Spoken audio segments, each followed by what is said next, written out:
L'écrivain Salman Rushdie, âgé de 75 ans, a été poignardé plus d'une dizaine de fois vendredi 12 août, alors qu'il participait à une conférence dans un amphithéâtre d'un centre culturel à Chautauqua, dans le nord-ouest de l'État de New York.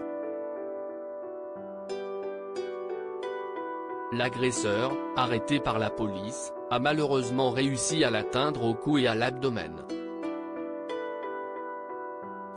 L'agent de l'auteur a fait le point sur son état de santé.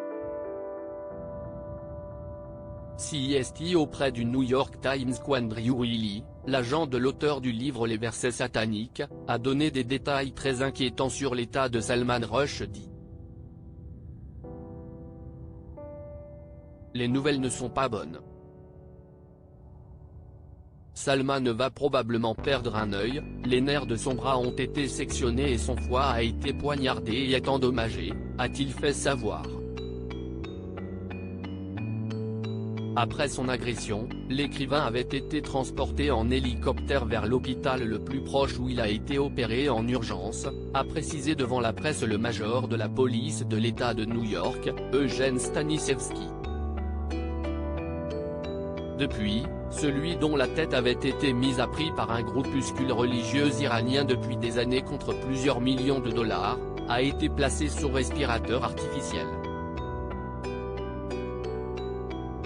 L'agresseur de Salman Rushdie, qui est généralement sous protection renforcée en raison des menaces de mort qui pèsent contre lui de longue date, a été aussitôt arrêté et placé en détention, l'agent Stanisevski révélant qu'il s'appelait Hadi Matar, 24 ans, originaire de l'État du New Jersey. Cette odieuse agression, dénoncée par plusieurs figures politiques du monde entier dont le président de la République Emmanuel Macron, a en revanche été saluée en Iran, pays qui a lancé une fatwa contre lui à cause des versets sataniques, un livre jugé blasphématoire envers l'islam.